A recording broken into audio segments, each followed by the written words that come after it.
A ruthless officer, blinded by prejudice, strips a young girl of her cherished identity by cutting off her intricate braids. What starts as an abuse of power spirals into a moment that could unravel years of painstaking undercover work that has the potential to save countless lives. But when the officer learns the shocking truth about who she really is, it's already too late.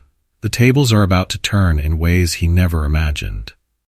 How will one act of cruelty lead to a reckoning that shakes everyone involved? And can the girl rise above the humiliation to reclaim her dignity and inspire change? Before we dive into this gripping story of resilience, redemption, and justice, comment below where you're watching from today. If this story of strength and transformation resonates with you, don't forget to subscribe to our channel for more powerful tales like this. The streetlights flickered faintly as Leona Brooks walked briskly down Cedar Avenue, her white concert dress shimmering in the soft glow. Her heart still fluttered from the excitement of her performance at the Lincoln Music Hall, her first solo recital in front of a prestigious crowd. In her hand, she clutched the recital program, slightly wrinkled but precious to her, as a memento of the night's success. The rain started to drizzle, making her quicken her steps. The braids her father, Daniel, had carefully styled for her that morning began to dampen. But Leona didn't mind much. She had grown used to small inconveniences. It was nothing compared to the pride she felt after her hard-earned accomplishment. Not far away, Officer Caleb Morgan slouched in his patrol car, nursing a lukewarm coffee as he fought the exhaustion of a double shift. His tired eyes scanned the nearly empty streets when he spotted Leona walking alone. Her immaculate attire and confident stride didn't fit into his preconceived notions about who should be walking in this neighborhood at this hour. "What's a girl like her doing here?" Caleb muttered under his breath, straightening in his seat. His suspicion grew with each passing second. He started his engine, pulling his car alongside Leona, his headlights piercing through the misty rain. Leona noticed the patrol car approaching, but kept walking, gripping her program tighter. "Miss, stop right there," Caleb called out sharply, his tone brooking no argument. Startled, Leona paused mid-step and turned slowly toward the officer. "Yes, sir?" she asked, keeping her voice steady despite the nervous knot forming in her stomach. "What are you doing out here at this hour?" Caleb demanded as he stepped out of his vehicle, slamming the door behind him. "I'm walking home from my piano recital," Leona replied, gesturing toward her program. "My house is just a few blocks away." "Let me see some ID," Caleb ordered, his tone harsh. Leona hesitated. "Sir, may I ask why I'm being stopped?" she asked politely. Caleb's face darkened. "Empty your bag, now." The rain began to fall harder, the droplets soaking through Leona's dress as she stood frozen in place. "But my program and sheet music, are you refusing to cooperate?" Caleb interrupted, his voice rising. "What's in that bag? Drugs? Weapons? Those braids, are they gang-related?" The accusation felt like a slap. "No, sir," Leona said, her voice barely above a whisper. "I'd like to call my father." Before she could reach for her phone, Caleb snatched it out of her hand. "You're obstructing an investigation," he barked. From his belt, he pulled out a pair of handcuffs, their cold metal gleaming under the streetlights. Leona didn't resist as he cuffed her, though tears pricked her eyes. Her recital program slipped from her grasp, landing in a puddle and dissolving in the rain. The accomplishment she had cherished only moments ago now felt like a distant memory. Bookmark, go back. At the precinct, the fluorescent lights buzzed overhead as Caleb booked Leona into the holding area.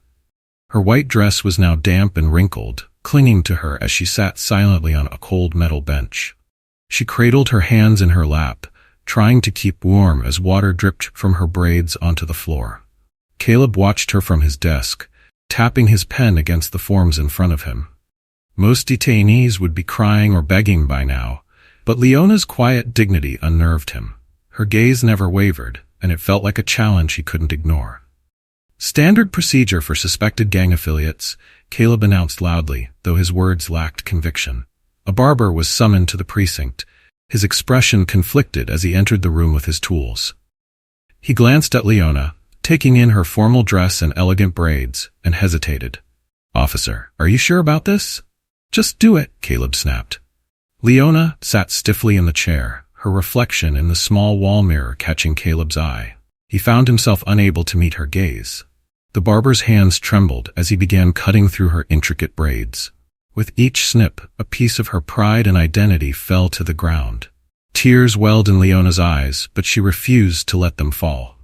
She kept her head high, her composure intact, even as uneven patches of hair replaced the masterpiece her father had crafted that morning. The room grew uncomfortably silent, the weight of the injustice hanging heavy in the air.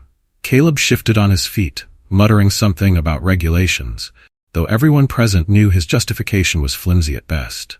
When the last braid fell, Leona carefully gathered the strands, cradling them in her lap like precious keepsakes.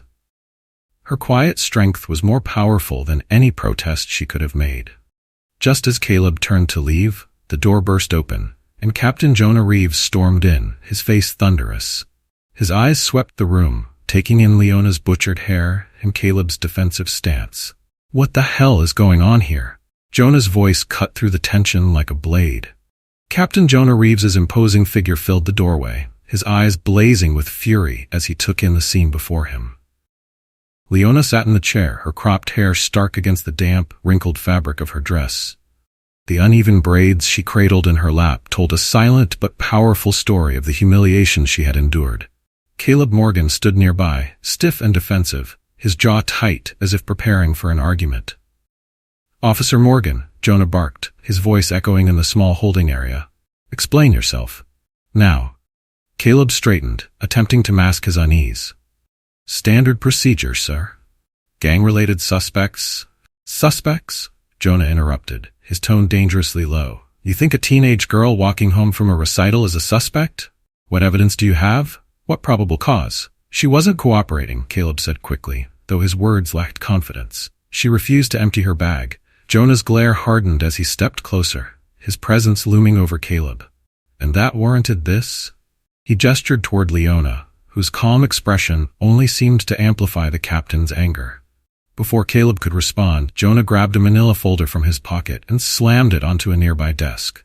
Photographs spilled out, surveillance shots of a man in a sharp suit, his intense gaze captured in every frame. "Do you know who this is?"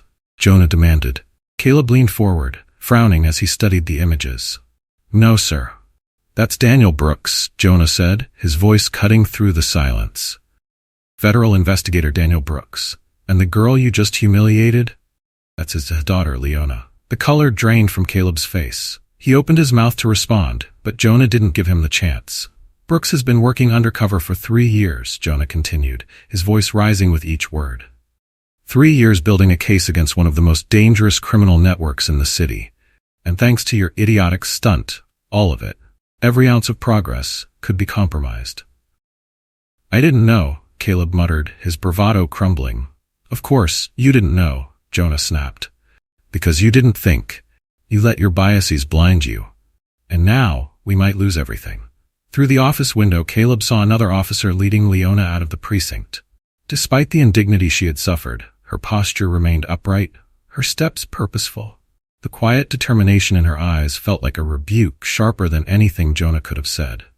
Jonah's voice pulled Caleb back to the present. "Do you know what happens if this operation falls apart? How many lives will be at risk? Daniel Brooks isn't just some agent, he's our best shot at taking down Grayson's network." "Grayson?" Caleb's throat tightened. The name carried weight. A notorious crime boss with connections that stretched across the city. "Yes, Grayson," Jonah said. "The man who has judges, cops, and politicians in his pocket. The man whose network deals in drugs, weapons, and human lives. And you," Jonah pointed a finger at Caleb, "just jeopardized the entire mission because you couldn't see past your own prejudices." I was just following protocol," Caleb stammered, though the words sounded hollow even to him. Jonah's laughter was harsh. "Show me where in the protocol it says to cut a minor's hair without cause or consent. Show me where it says to arrest someone for walking home." The weight of Jonah's words pressed down on Caleb, but before he could respond, there was a knock at the door. An officer stepped in hesitantly. "Captain, Agent Brooks is here." Jonah's expression shifted from fury to resolve. "Good," he said, turning back to Caleb. "You're not leaving this precinct until you face him. Sit down." Caleb sank into a chair, his stomach churning as he braced himself for the confrontation. Minutes felt like hours as the steady click of polished shoes echoed through the hallway. When Daniel Brooks entered the room, his presence commanded immediate attention. His tailored suit was immaculate, but it was the quiet intensity in his eyes that made Caleb shrink in his seat. Daniel didn't waste time on pleasantries. He sat down across from Caleb, folding his hands on the table. "Officer Morgan," he began, his voice measured, but carrying an undeniable edge. "Do you have any idea what your actions tonight have cost?" "I was following," Caleb started, but Daniel raised a hand to silence him. 3 years, Daniel said sharply. 3 years of undercover work. Sleepless nights, missed birthdays, all to dismantle a network that destroys countless lives. And tonight, with one moment of arrogance, you nearly destroyed it all. "I didn't know," Caleb repeated, his voice quieter this time. Daniel leaned forward, his gaze unrelenting. "Ignorance isn't an excuse. You humiliated my daughter, you violated her dignity, and you jeopardized an operation that could save lives. So here's what's going to happen." Caleb's heart pounded as Daniel continued. "You have 2 options. Option 1, I take this incident public. Every detail. The media will have a field day with the story of a biased cop targeting a federal agent's daughter. Your career will end in disgrace." Caleb paled, his hands gripping the edge of the chair. "Option 2, Daniel said, his voice dropping lower, you help me fix what you've broken. You work under my direction to salvage this operation. But let me be clear, this isn't about saving your career.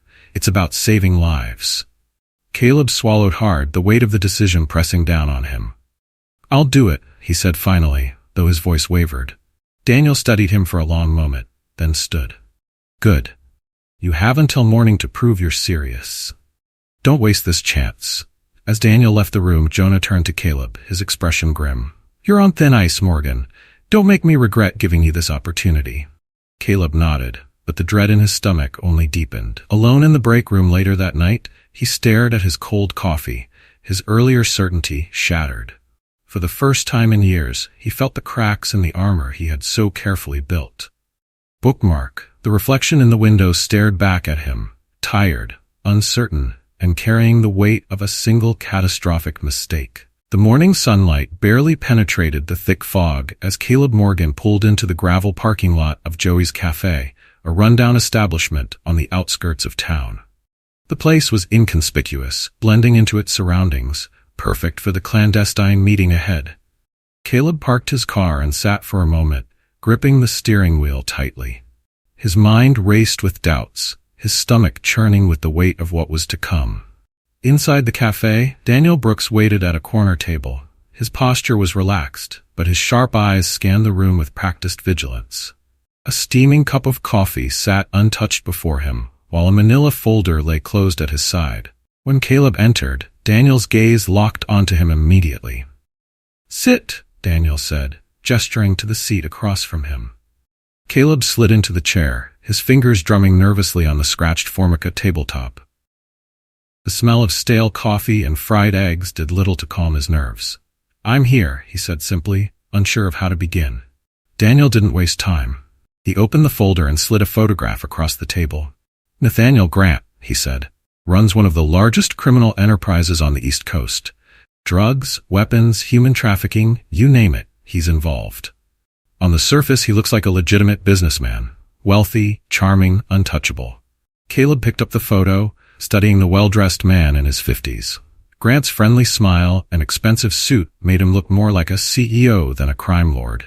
"Doesn't exactly scream criminal mastermind," Caleb muttered. "That's the point," Daniel replied. "He's carefully crafted an image of respectability. He's got judges, police officers, and politicians in his pocket. That's how he stayed ahead of us for so long." Caleb set the photo down. "And you want me to get close to him?" Daniel nodded, his expression grave. "You're perfect for it. A cop with a public racial bias incident? Grant will see you as vulnerable, bitter, the kind of person he can manipulate and use." The words stung, but Caleb knew they were true. He clenched his fists under the table, his jaw tightening. "And his right-hand man? What's he like?" "Victor Steele," Daniel said, sliding another photo across the table. This one showed a wiry man with sharp features and cold eyes. "He's paranoid and ruthless. Think of him as Grant's human lie detector. He'll be watching your every move." Caleb swallowed hard, a bead of sweat forming on his brow.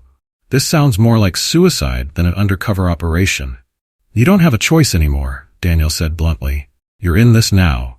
My daughter's safety and the success of this mission depend on you not screwing up. The reminder of Leona hitting Caleb was like a punch to the gut. Her quiet dignity and unyielding stare haunted him. He nodded stiffly. What do I need to do? Daniel pulled a small burner phone from his pocket and placed it on the table. Your instructions are preloaded. Memorize them, then destroy the device. The first step is establishing contact with Grant. You'll start small and earn his trust. But remember, one misstep, one word out of place, and Steele will know. And if he knows, you won't leave alive. Caleb picked up the phone, its weight feeling far heavier than it should. Got it. Daniel leaned back, studying Caleb with a critical eye. This isn't about redemption, Morgan. It's about doing what's necessary. You don't have to like it, but you do have to commit to it. Caleb nodded. Though his mind was far from steady, he slipped the phone into his pocket, stood up on shaky legs, and walked toward the door. The bell above the cafe jingled as he stepped outside into the foggy morning, leaving Daniel behind. Later that evening, Caleb found himself sitting in his car outside an unassuming warehouse on the edge of the city. The building was dimly lit, with a row of expensive cars parked nearby. A black Mercedes, a silver BMW, and a dark SUV with tinted windows. This was it, his first meeting with Grant's operation. Caleb took a deep breath, rehearsing his story one last time. Underpaid cop, fed up with the system, he muttered to himself, looking for a way out. The words felt foreign, but they had to be convincing. Inside the warehouse, the air was thick with the metallic scent of oil and faint traces of cigar smoke. The polished concrete floors and modern office spaces along the walls gave the place an eerie blend of professional and ominous. Victor Steele emerged from the shadows, his sharp features even more severe in the dim light. He approached Caleb with a predatory confidence, his cold eyes locking onto him like a hawk sizing up prey. So Victor said, his voice cutting through the silence, "You're the cop who wants to make extra cash?" Caleb held his ground, his face carefully neutral. "That's right." Victor circled him slowly, his gaze piercing. "Why the sudden change of heart? Most of your kind don't flip without a good reason." "The force doesn't pay enough to live on anymore," Caleb replied, injecting bitterness into his tone. "Too many rules. Too much red tape. I'm tired of watching criminals make more in a day than I do in a month." Victor smirked, but his eyes remained cold. "Everyone has their breaking point, huh?" Before Caleb could respond, the sound of expensive shoes echoed through the space. Nathaniel Grant stepped into view, his tailored suit immaculate and his smile disarmingly warm. "Officer Morgan," he said smoothly, extending a hand. "I hear you're dissatisfied with your current situation." Caleb shook his hand, masking the tension in his body. "That's one way to put it." Grant studied him for a moment, then nodded. "Trust is earned, Officer Morgan. My associate here," he gestured to Victor, "will give you a small task. Consider it a trial run." Victor handed Caleb a folded piece of paper, his expression unreadable. "Don't disappoint us," he said. Hours later, Caleb sat in his car, gripping his secure phone with trembling hands. He dialed Daniel's number, his voice barely above a whisper. "They bought it," he said. "But Victor, he's watching me like a hawk." "Stay sharp," Daniel replied. "Victor Steele didn't get where he is by being careless. One wrong move and he'll know. But if you can gain their trust, this might just work." As the call ended, Caleb leaned back in his seat, staring at the dim lights of the warehouse in his rearview mirror. His heart pounded as he realized the tightrope he was now walking. One misstep and it would all be over. The morning sun streamed through the pale blue curtains of Leona Brooks' bedroom, casting soft shadows on the walls. She sat at her vanity, her hands trembling slightly as they traced the uneven patches of hair on her scalp. The mirror reflected a different version of herself. Gone were the intricate braids that had once made her feel confident and beautiful, but were replaced now by jagged, choppy strands that felt foreign under her touch. Her father, Daniel Brooks, leaned against the doorway, watching silently. He hadn't knocked, unsure how to approach his daughter after what had happened. His usual calm demeanor faltered when faced with the visible reminder of the humiliation she had endured. "Leona," he said softly, stepping into the room. I'm so sorry I wasn't there to stop this. Leona turned to face him, forcing a small smile. It's okay, Dad. I'm fine, she replied, though her voice wavered. But Daniel wasn't convinced. He could see the pain she was trying so hard to mask.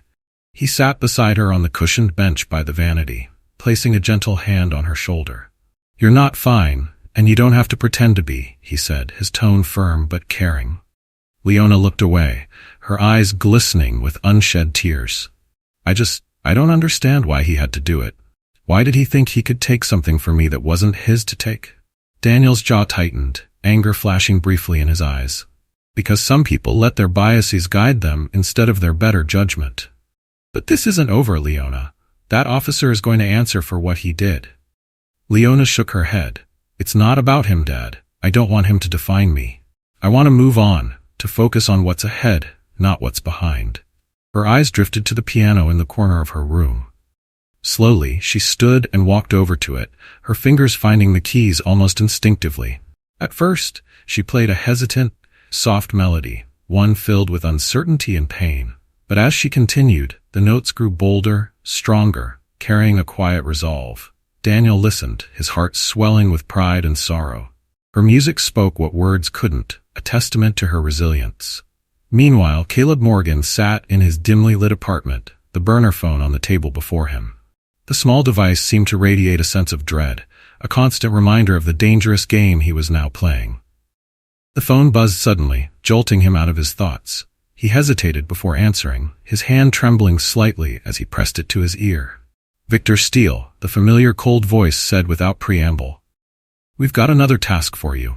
Tonight, 8 p.m., corner of Maple and 5th. Don't be late. The call ended before Caleb could respond. He set the phone down, his palms sweaty as he processed Victor's words. At precisely 8 p.m., Caleb parked his car at the designated spot, the intersection dimly lit by a flickering streetlight. The surrounding streets were eerily quiet, with only the occasional sound of a distant siren breaking the silence. Victor emerged from the shadows, his sharp features illuminated briefly by the glow of a cigarette. He approached Caleb's car, carrying a small brown package wrapped in butcher paper. Simple job, Victor said, his voice devoid of emotion. Take this to 1458 Harbor Street. Don't stop. Don't open it. Don't talk to anyone.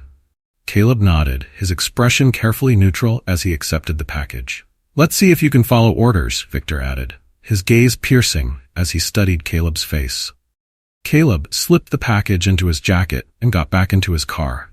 His hands gripped the steering wheel tightly as he pulled onto the main road. The journey across town felt like an eternity, each turn fraught with tension. As he neared the destination, Caleb's police instincts kicked in. He noticed two cars following the same route, their headlights flickering in his rearview mirror. Near the warehouse where he was to deliver the package, he spotted a group of men loitering in an alley. One of them stepped forward as Caleb passed, his hand reaching beneath his jacket. Caleb maintained his speed, his expression neutral. The man's hand emerged empty, and Caleb drove on without incident, though his heart pounded wildly in his chest. Victor was already waiting when he arrived at the warehouse. The dim streetlights cast long shadows across the building's exterior. Caleb handed over the package, his face betraying nothing despite the adrenaline coursing through him. Victor inspected the package briefly, before nodding. Not bad, he said grudgingly. You kept your cool back there with Rodriguez's crew. That's the kind of composure we need. Just doing the job, Caleb replied evenly. Later that night, Caleb contacted Daniel from a secure location. Package delivered, he said quietly. Had a close call with some rival gang members, but I managed to avoid trouble. Good, Daniel replied. But be careful. Victor is testing you. The stakes will only get higher from here. At the community music center, Leona's resilience was on full display. The room was filled with the sound of her piano, her new composition capturing the attention of the small audience of young students. The piece began softly, the notes tentative, like raindrops hitting a window. But as the melody progressed, it grew stronger and bolder, a reflection of the strength Leona had found within herself. Miss Leona, a young girl named Sarah, asked shyly after the performance, "Why did you cut your hair so short?" Leona paused, her fingers resting lightly on the keys. Sometimes, she said softly, life takes things from us that we're not ready to lose. But what matters isn't what's taken. It's how we move forward afterward. The students nodded solemnly, their young faces reflecting a maturity beyond their years. Leona smiled gently. Our strength doesn't come from how we look. It comes from here. She tapped her chest, and from here. She let her fingers glide across the piano keys, creating a soft, hopeful melody. In the doorway, Daniel watched silently, his heart swelling with pride. Leona's quiet strength was a reminder of everything he was fighting for. The cold night air bit Caleb Morgan's face as he parked his cruiser in the shadows of the precinct parking lot. The dim glow of the streetlights cast long shadows, stretching across the asphalt like ominous fingers. His shoulders were heavy with exhaustion and dread, the weight of his precarious double life growing harder to bear with each passing day. Bookmark. He reached into his pocket and pulled out the burner phone Daniel Brooks had given him. Its screen lit up with a single message from Victor Steele. Next move depends on you. Bring the files. Caleb's stomach churned. Victor's request was clear. Gather sensitive records from the precinct, as well as records on ongoing investigations into Grant's operations. It was an impossible demand, one that could ruin Caleb entirely if discovered. Yet refusal wasn't an option. Victor's cold, calculating eyes flashed in his mind, reminding him just how thin the line was that he was walking. Inside the precinct, Caleb tried to blend into the background, but the usual morning chatter felt different today. Conversations halted as he passed, and officers avoided meeting his gaze. The sense of isolation was suffocating. At his desk, he sifted through paperwork mechanically, his mind elsewhere. His ears perked up when he overheard a hushed conversation at the nearby water cooler. 3 files are gone, Officer Wilson said, his voice low but audible. Not misplaced, vanished. Somebody's helping them. Internal Affairs is sniffing around, Carter replied. Whoever it is, they're going to get caught. Caleb's hands froze mid-motion. His pulse quickened as a cold sweat broke out on his brow. He knew exactly which files they were referring to, ones he'd been forced to misplace during his task for Victor. The weight of their words settled heavily on him as he glanced around the room. The same officers who once exchanged friendly greetings now watched him with veiled suspicion. Every passing glance felt like an accusation. Later that evening, Caleb met Daniel in a dimly lit parking garage. The fluorescent lights buzzed overhead, casting harsh shadows on the cold concrete walls. Caleb handed Daniel a small black device no bigger than a USB stick. Victor's pushing harder, Caleb said, his voice tight with tension. He wants files on the investigations. Names, schedules, locations. Everything. Daniel's expression darkened as he examined the device. This will help you plant false data. Give Victor enough to trust you, but nothing that compromises the operation. Easier said than done, Caleb muttered, running a hand through his hair. Everyone's watching me. If I slip up... You won't, Daniel interrupted, his tone firm. This mission is bigger than either of us. Focus on the goal. Caleb hesitated, then nodded. But as he walked back to his car, doubt gnawed at him.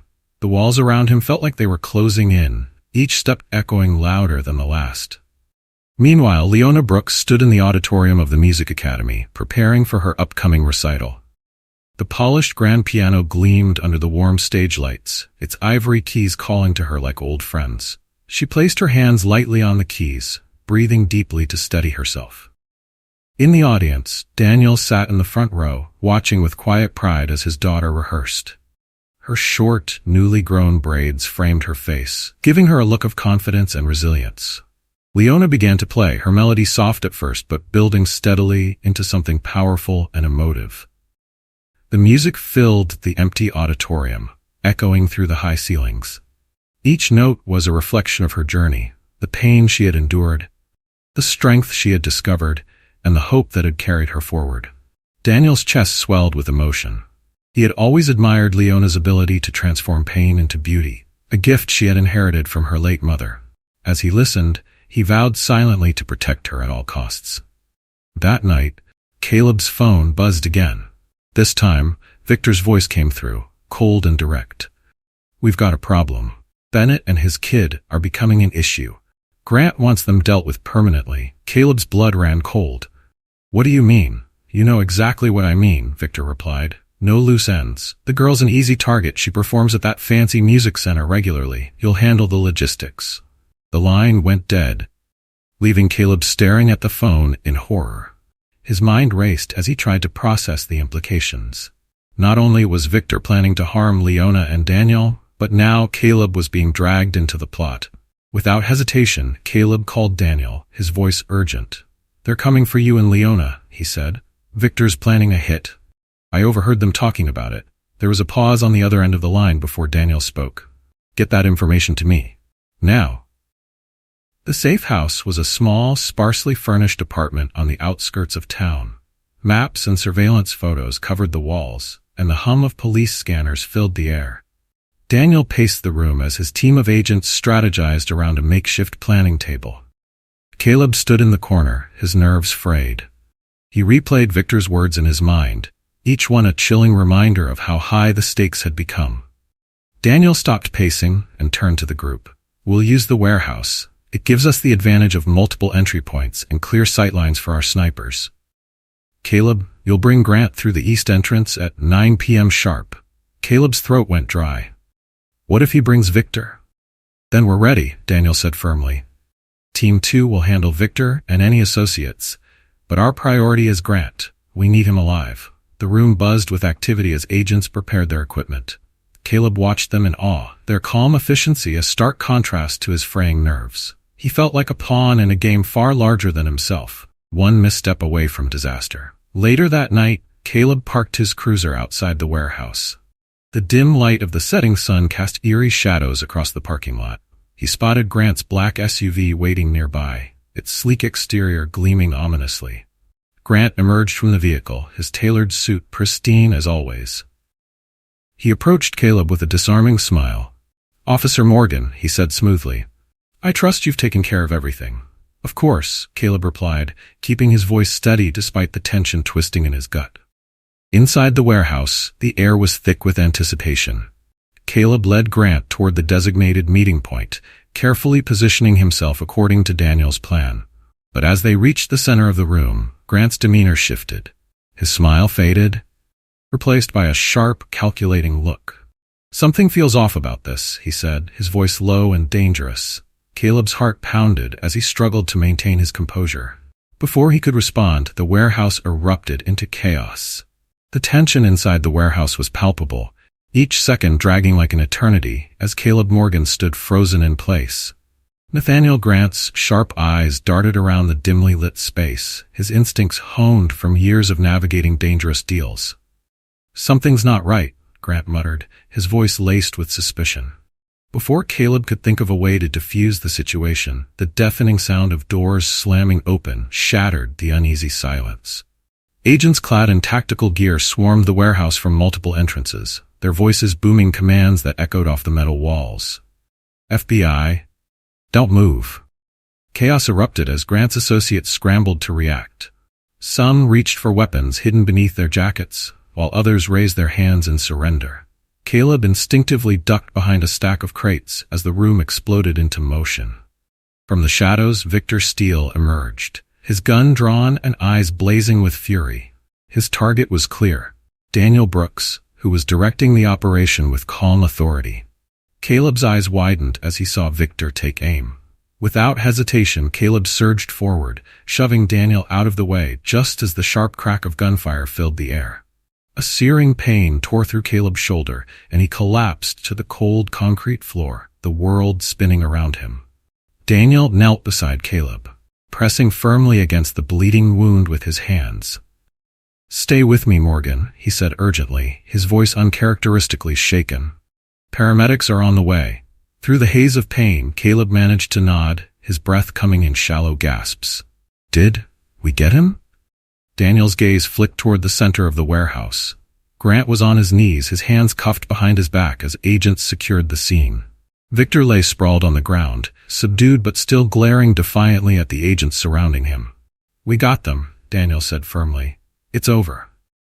Hours later, Caleb awoke in a hospital bed, the sterile smell of antiseptic filling his nose. The steady beep of heart monitors was the only sound in the quiet room. His shoulder throbbed, the pain sharp and unrelenting, but it was the least of his concerns. Daniel stood by the window, his silhouette outlined by the faint light of dawn. He held a manila folder in his hands, flipping through its contents with a focused expression. When he noticed Caleb stirring, he set the folder down and approached the bed. "You're awake," Daniel said, pulling a chair close to Caleb's bedside. "What happened?" Caleb croaked, his throat dry and raspy. "You took a bullet," Daniel replied simply, pouring a cup of water and helping Caleb take a sip. "But you also saved my life. And because of that, we managed to take down Grant and his entire network." Caleb's eyes flickered with relief, but the weight of everything he had done and failed to do still pressed heavily on his chest. "Did I do enough?" he asked, his voice barely above a whisper. Daniel studied him for a long moment before responding. "Enough for what?"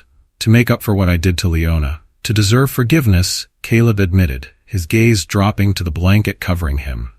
Daniel's expression softened slightly.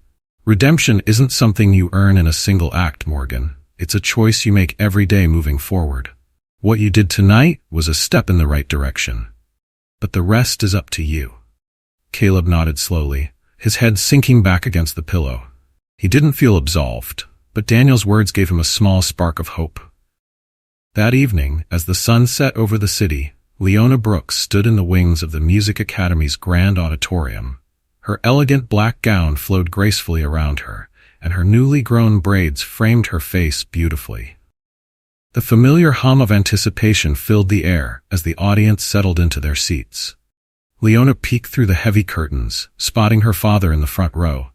His proud smile steadied her nerves, reminding her of the strength they had both drawn on to overcome the challenges they faced. Far in the back of the auditorium, partially hidden in the shadows, Caleb slipped quietly into a seat near the exit. His presence was unannounced and uncertain, but he felt compelled to witness this moment. When the stage manager nodded to her, Leona took a deep breath and stepped into the warm glow of the spotlight. The grand piano awaited her, its keys gleaming under the stage lights. She adjusted her posture, closed her eyes, and let her fingers find the opening notes of her original composition. The melody began softly, like a gentle rain, each note carrying the weight of her journey. As the piece progressed, it swelled with emotion, capturing the pain, resilience, and hope that had defined her path. In the audience, tears glistened in the eyes of many, moved by the raw power of Leona's music. Marcus Brooks wiped away a tear, overwhelmed with pride for his daughter's strength and artistry. At the back of the hall, Caleb sat motionless, his heart heavy as he listened. Each note felt like a message, a reflection of everything he had learned and everything he still had to face. When the final note faded into silence, the audience erupted into thunderous applause.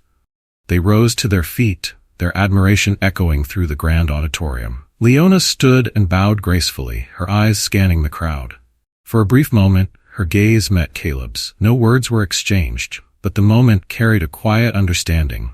Then Caleb slipped out of the auditorium, leaving Leona to bask in her triumph. Outside, the cool night air wrapped around Caleb as he leaned against a lamppost, watching the crowd spill out of the academy. He saw Marcus and Leona among them, their bond unshakable despite everything they had endured. As Marcus caught sight of Caleb, he hesitated. Then, with a gentle nudge, he directed Leona toward him. "Officer Morgan," Marcus called out, though his tone lacked the sharpness it once held. "Just Caleb," he corrected quietly, his voice tinged with humility. Leona studied him for a moment, her expression guarded but not unkind. "You were listening," she said simply. Caleb nodded, his throat tight. "Your music. It spoke about strength in a way I've never understood before. It's helping me see things differently." Leona didn't smile, but there was a flicker of something in her eyes, acceptance, perhaps, or at least the willingness to let him prove himself. "It's a start," she said softly. Marcus extended a hand to Caleb, his grip firm but measured. "Keep proving it," he said. As Caleb walked away, the stars above seemed to shine a little brighter.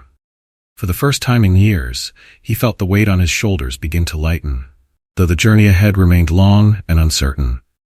The Oakwood Community Center buzzed with life on a warm Saturday afternoon. Children's laughter echoed from the basketball court outside, while the faint melody of a violin practice session drifted through an open window. Parents chatted in small groups near the entrance, and colorful murals adorned the weathered brick walls, a testament to the creativity of the neighborhood's youth. Caleb Morgan stood just outside the center, his hands shoved deep into his jacket pockets. His heart raced as he watched the vibrant scene unfold. This was his first real attempt at reconnecting with the community, a step toward redemption. But would they even want to hear from him? Here to join us, or just stare all day? A voice called out. Caleb turned to see Mr. Harris, the center's coordinator. The tall man with graying temples offered a guarded but polite smile, gesturing for Caleb to come inside. "I guess I'm here to help. If I can," Caleb replied hesitantly, his voice low. Mr. Harris nodded, his sharp eyes studying Caleb closely. "Well, we don't turn away willing hands. Follow me." Inside, the center was a hive of activity. Teens worked on a mural in one room, while others prepared for an upcoming talent showcase in the main hall. Mr. Harris led Caleb to a group of young men gathered around a table, their conversation quiet but charged with an undercurrent of tension. "This is Jamal," Harris said, introducing a lanky 15-year-old in a red hoodie. "He's kind of the leader around here." Jamal glanced up, his dark eyes meeting Caleb's with a mixture of curiosity and skepticism. "What's he doing here?" Jamal asked, not bothering to lower his voice. "I'm here to listen," Caleb replied, his tone steady but humble. "And to make up for some of the mistakes I've made." Jamal snorted, crossing his arms. "Yeah? And how do you plan to do that?" Caleb took a deep breath, resisting the urge to defend himself. "By starting with honesty," he said. "I've been part of a system that's hurt a lot of people. I've let my own biases cloud my judgment. But I'm here now because I want to change and because I know I have a lot to learn from all of you." The teens exchanged uncertain glances, but Jamal didn't soften. "Words are easy," he said. "Let's see if you stick around." Over the following weeks, Caleb became a regular presence at the community center. He helped the teens with their mural project, lent a hand organizing basketball tournaments, and even sat in on music lessons led by Leona Brooks. At first, the teens remained distant, their interactions with him clipped and cautious. But gradually, things began to shift. Caleb made an effort to listen without judgment, letting their stories and experiences reshape his understanding of the world. One afternoon, while painting a section of the mural, Jamal broke the silence. "You ever think about why people like me don't trust cops?" Caleb set down his brush, meeting Jamal's gaze. "I do now," he said honestly, "and I can't blame you. I've been part of the problem, but I'm trying to be better." Jamal nodded slowly, the faintest hint of respect in his expression. "Guess we'll see." Meanwhile, Leona's efforts at the music center continued to inspire those around her. Her short braids, though different from her previous style, became a symbol of her resilience and ability to move forward. One day, a young girl named Lila approached her after a lesson. "Miss Leona," she said shyly, "why did you cut your hair so short?"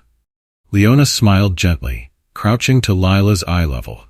"Sometimes, life takes things from us that we're not ready to lose," she explained. "But what matters isn't what we've lost, it's how we choose to grow afterward. Like when I was scared to play in front of the class, but I did it anyway?" Lila asked, her eyes wide with understanding. "Exactly like that," Leona said, her voice warm. As the other children gathered around, Leona placed her hands on the piano and began to play a soft, hopeful melody. "Music helps us express what's inside," she told them.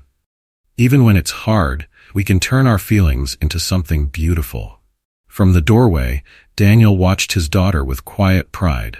Her strength and grace had not only carried her through adversity, but had also inspired others to find their own resilience. One evening, Caleb joined Jamal and the other teens for a community outreach event. Together, they painted park benches, cleaned up trash, and distributed care packages to families in need. At one point, Jamal handed Caleb a spray can and nodded toward the mural they'd been working on for weeks. "You've earned it," Jamal said simply. Caleb hesitated, then stepped up to the wall, adding the final strokes to the phrase that had become the mural's centerpiece. "Resilience builds bridges." The words seemed to shimmer against the colorful backdrop, a powerful reminder of the community's strength and unity. As the group stood back to admire their work, Caleb felt something shift inside him. The mural wasn't just a piece of art. It was a symbol of the trust he was slowly earning and the connections he was rebuilding. In the weeks that followed, Caleb's presence at the center became more than routine. It became meaningful. He volunteered to mentor at-risk youth, sharing his own mistakes as cautionary tales. His vulnerability and willingness to admit his faults resonated with the teens, who began to see him not as a cop, but as someone genuinely trying to change. One afternoon, as Caleb prepared to leave, Jamal called out to him. "Hey, Mr. Morgan," he said, his tone lighter than usual. "Just Caleb," he corrected with a small smile. Jamal nodded. "You're okay? For now. But don't mess it up." Caleb chuckled, feeling the weight of Jamal's words. They weren't exactly an endorsement, but they carried a promise of possibility. From the adjacent room, the familiar sound of Leona's piano drifted through the air. Her melody, bold and unyielding, had become a kind of anthem for the center, a reminder of how far they had all come and how far they still had to go. Daniel entered the room, nodding at Caleb as he approached. "You've done good work here," Daniel said. "But remember, redemption isn't a finish line. It's a lifelong effort." "I know," Caleb replied, "and I'm not planning on stopping anytime soon." As the afternoon sun streamed through the windows, Caleb looked around the bustling community center. For the first time in years, he felt a sense of belonging, not because of his badge, but because of the bridges he was helping to build. Rain streaked down the windows of Caleb Morgan's apartment, the soft tapping blending with the hum of the city outside. Inside, the room was dimly lit, cluttered with old case files, a half-empty coffee cup, and a box of items from his time as an officer. Caleb sat at the small dining table, staring at the badge lying in front of him. The once proud emblem of his service now felt like a relic of a life he was struggling to reconcile with. He reached into the box and pulled out a photo of himself in his academy uniform, taken on graduation day. His younger self stared back, eyes full of confidence, a hopeful smile on his face. "So sure of everything back then," Caleb muttered, running his thumb along the edge of the frame. The photo stirred memories long buried of his first days on the force, the camaraderie with his fellow officers, and the lessons he had absorbed without question. He remembered how veteran officers had pulled him aside, filling his head with warnings cloaked as wisdom. "Keep your guard up, kid," one of them had said. "Better to be too cautious than too trusting. You can't afford to take chances, especially with those people." At the time, Caleb hadn't questioned the biases laced in their words. He had absorbed them, letting them shape his actions and judgments, believing he was simply doing his job. Now, sitting in the quiet of his apartment, he saw those moments for what they were. Poison wrapped in the guise of experience. His thoughts drifted back to the many times he had acted out of those prejudices. The young mother he had dismissed when she reported harassment, her voice trembling as she recounted her story. The elderly man whose car he had searched without cause, simply because he looked suspicious. The countless teens he had stopped on the street, their only crime being in the wrong place at the wrong time. And of course, there was Leona. Her face haunted him, especially the moment she had cradled her cut braids in her lap, her dignity intact even in the face of humiliation. Caleb pressed his hands to his temples, the weight of his actions pressing down like a physical force. "What kind of person was I?" he whispered to the empty room. The next morning, Caleb stepped into the Oakwood Community Center earlier than usual. The quiet buzz of activity greeted him. Teens working on school projects, parents chatting near the coffee station, and the soft sound of Leona's piano from the music room. He found Jamal in the corner, hunched over a sketchbook as he worked on ideas for their next mural. Caleb hesitated before sitting across from him, unsure how to broach what was on his mind. "Something on your mind, Mr. Morgan?" Jamal asked without looking up, his tone light but curious. "Yeah," Caleb admitted, his voice unsteady. "Something I need to say."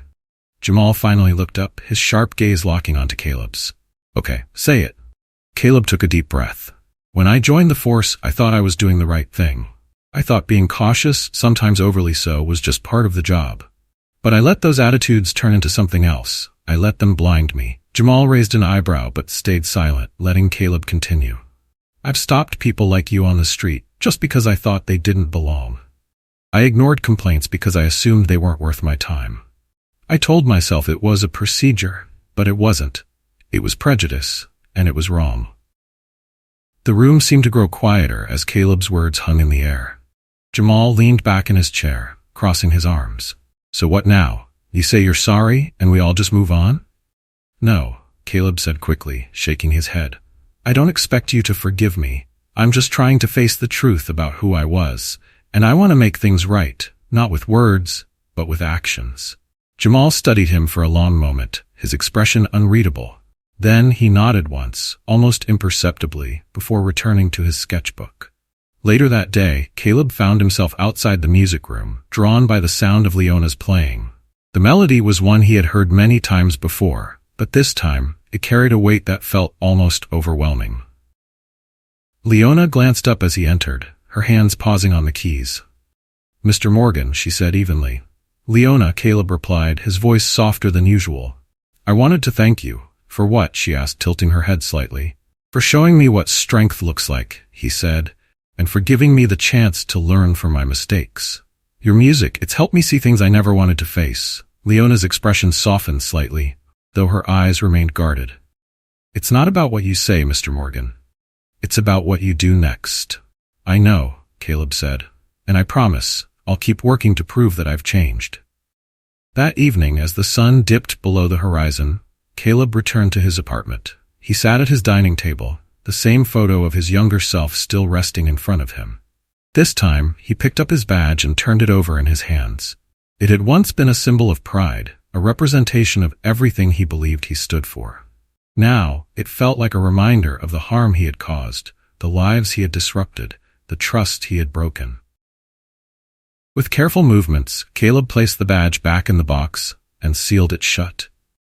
Then he pulled out a piece of paper and began to write. The words came slowly at first, but with each sentence they grew stronger. I can no longer serve as an officer, knowing the harm I've caused. My actions revealed biases I refused to acknowledge, and the trust I broke cannot be undone. While working with the Oakwood community, I've learned what real integrity looks like. I'm stepping away from law enforcement to rebuild myself and to give back in a way that truly helps others. When he finished, Caleb folded the letter neatly and set it aside. The road ahead was uncertain, but for the first time in years, he felt like he was finally taking a step in the right direction. The Oakwood Community Center was bustling as Caleb Morgan stepped through its familiar doors, carrying a stack of notebooks and folders. The air was alive with the sounds of children laughing, basketballs bouncing, and piano music drifting softly from one of the practice rooms. Caleb's resignation from the force had been official for 2 weeks now, and this was where he had chosen to devote his time, a place he once viewed with suspicion, but now saw as a symbol of hope. Right on time, Mr. Morgan, Mr. Harris called out from the front desk. The older man's tone had grown warmer since Caleb's first hesitant arrival. Jamal and the others are in room 3. They've been waiting for you. Thanks, Caleb said with a nod, adjusting the strap of his bag as he made his way down the hallway. Inside room 3, Jamal and a group of teens sat around a table covered in art supplies. Sketches, paintbrushes, and unfinished canvases were scattered across the surface, and the scent of fresh paint lingered in the air. Jamal looked up when Caleb entered, a slight smirk playing on his lips. Thought you'd flake, Jamal teased, leaning back in his chair. Not a chance, Caleb replied, setting his bag down and pulling out a set of new sketch pads. Figured you could use these.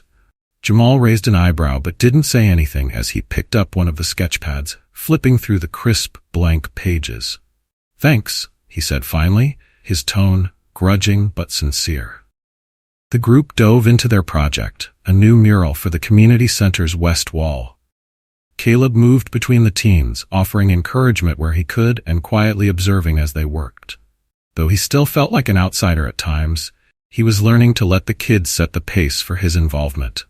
As the afternoon wore on, the teens began to open up, sharing stories about their lives, their struggles, and their dreams.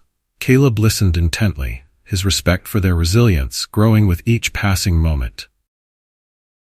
Meanwhile, in the music room, Leona Brooks sat at the piano, her fingers gliding over the keys with practiced ease. A small group of children gathered around her, their faces lit with awe as they watched her play. Okay, Leona said, turning to them with a smile. Now it's your turn. Who wants to try? A young girl named Lila raised her hand tentatively, and Leona patted the bench beside her. Come on, Lila, don't be shy. Lila hesitated before sitting down, her small hands hovering over the keys. What if I mess up? She whispered. Leona placed a reassuring hand on Lila's shoulder. Making mistakes is how we learn, she said gently. Just listen to the music in your heart and let it guide you. With Leona's encouragement, Lila began to play a simple melody, her confidence growing with each note. The other children clapped enthusiastically when she finished, and Lila beamed with pride. From the doorway, Daniel Brooks watched the scene unfold, his heart swelling with pride. Leona's ability to inspire and uplift others was a gift, one that reminded him of her late mother. You're building something beautiful here, Daniel said softly when Leona joined him in the hallway. Leona smiled, her eyes shining with quiet determination. So are you, Dad. In your own way. That evening, Caleb joined Jamal and the other teens outside the community center as they worked to finalize their mural. The vibrant design featured images of unity, resilience, and hope, with bold colors that seemed to radiate positivity. As Jamal added the final strokes to the mural's centerpiece, a bridge spanning a river, he stepped back to admire their work. Looks good, doesn't it? He said, glancing at Caleb. It looks incredible, Caleb agreed, his voice filled with genuine admiration. Jamal hesitated for a moment before speaking again. You know, when you first showed up here, I didn't think you'd stick around. I don't blame you, Caleb replied honestly. But you did, Jamal continued, his tone softer. And I respect that. The admission caught Caleb off guard, but he nodded, his chest tightening with emotion. That means a lot, Jamal. Thank you. The teens gathered around to take a group photo in front of the finished mural. As Caleb stood with them, he felt a sense of belonging he hadn't experienced in years, not because of his badge or his authority, but because of the trust he was slowly earning. In the following weeks, Caleb deepened his involvement with the center. He launched a mentoring program for at-risk youth, drawing on his experiences to help guide them away from the mistakes he had made. He also partnered with Leona to create a music and art outreach initiative, bringing creative resources to underserved neighborhoods.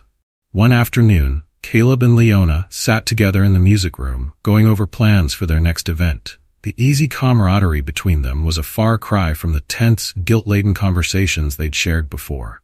You've come a long way, Leona said suddenly, her tone thoughtful. Caleb looked up, surprised. Thanks. But I still have a long way to go. Leona nodded. We all do. Her words carried a quiet wisdom that reminded Caleb just how much he still had to learn, not just about others, but about himself. The Oakwood Community Center's annual talent showcase marked a turning point for Caleb. The event drew families, friends, and local leaders, all gathered to celebrate the achievements of the center's youth. Leona's performance was the highlight of the evening. She played an original composition that wove together themes of struggle, resilience, and triumph.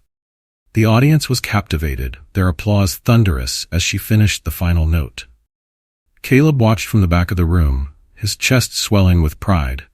Her music wasn't just a performance, it was a testament to everything she had endured and overcome. After the showcase, Jamal approached Caleb with a rare smile. So, he said, you sticking around? Yeah, Caleb replied, his voice steady. I'm sticking around. Jamal extended a hand and Caleb shook it firmly.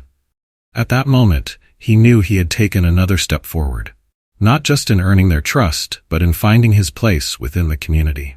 The crisp morning air carried a sense of renewal as Caleb Morgan walked up the steps of the Oakwood Community Center.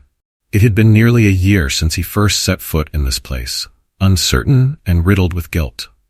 Now he moved with purpose, his steps steady and sure. Inside, the familiar buzz of activity greeted him. A group of children laughed as they chased each other near the basketball court.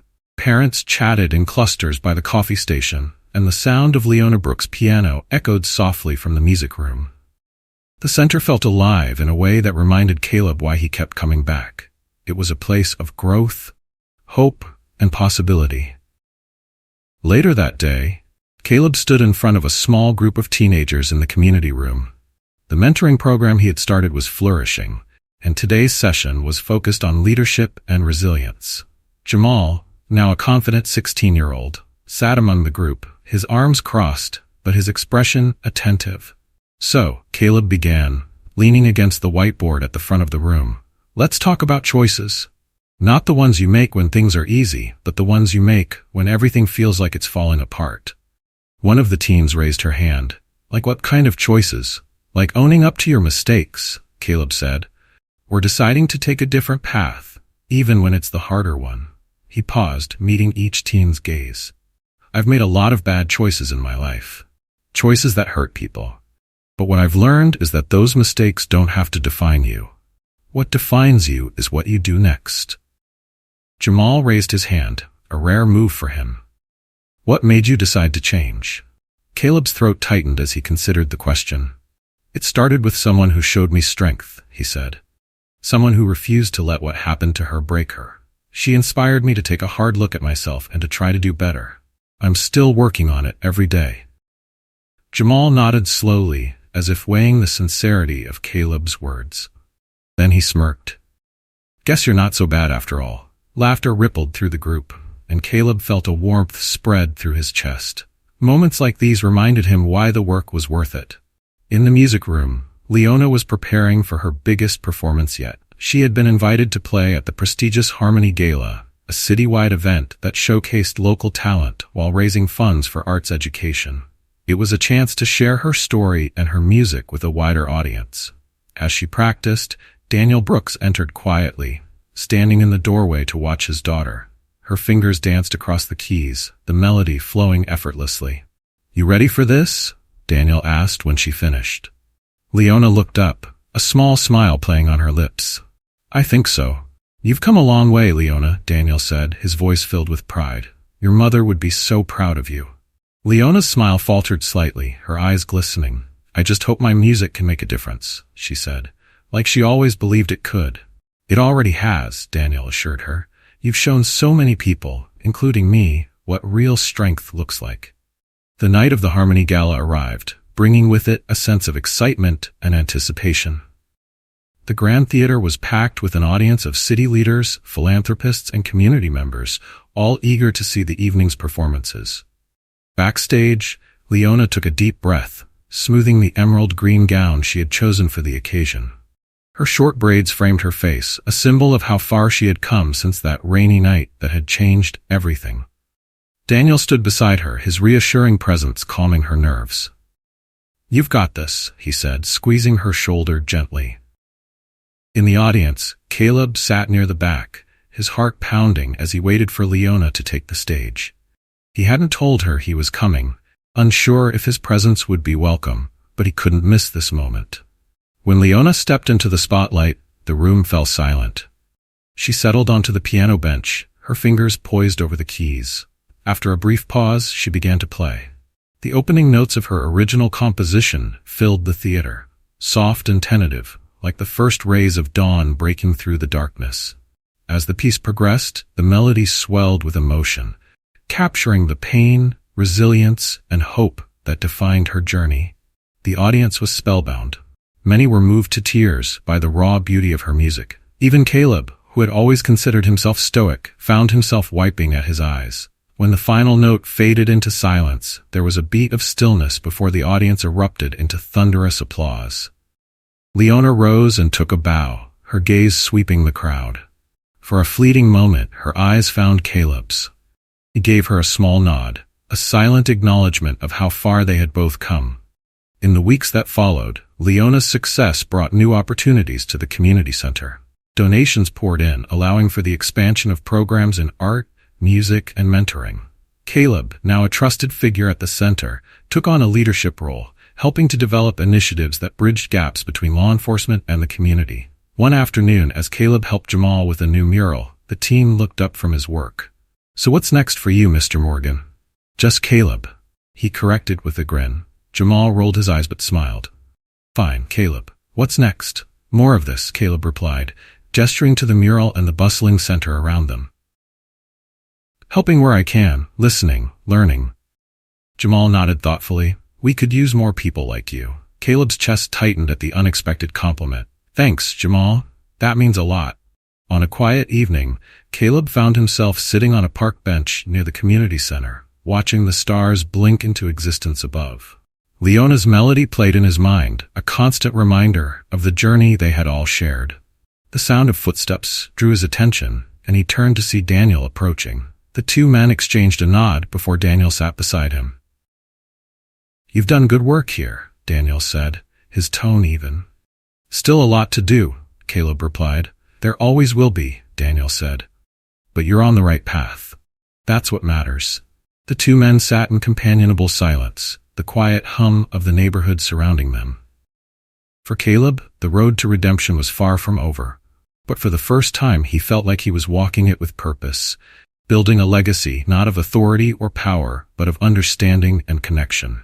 And as the stars shone brighter above, Caleb allowed himself a small smile.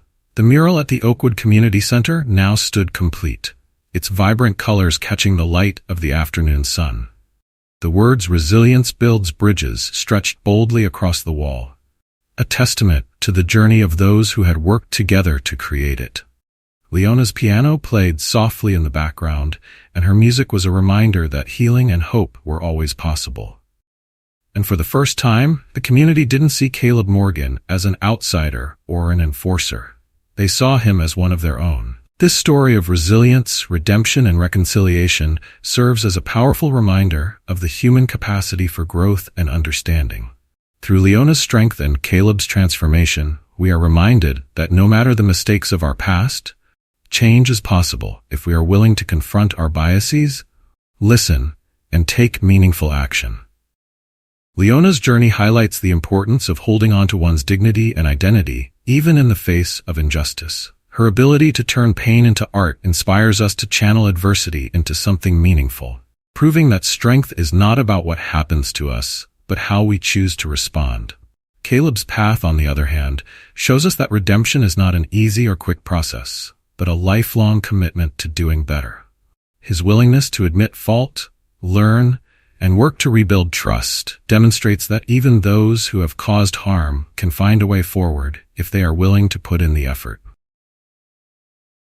At its heart, this story reminds us of the power of empathy and the importance of community. It challenges us to look past our assumptions, to see people for who they truly are, and to build bridges instead of walls. The message is clear. Resilience and forgiveness have the power to transform not just individuals, but entire communities. If this story moves you, we want to hear from you. Was it inspiring? If you thought the story was good, comment with a 1. If you thought it was amazing, comment with a 2. And don't stop there. Share your own stories of resilience, redemption, or community in the comments below. Don't forget to subscribe to our channel so you won't miss more meaningful and uplifting stories like this one. Your thoughts and insights are valuable, so let's start a conversation. We look forward to hearing from you.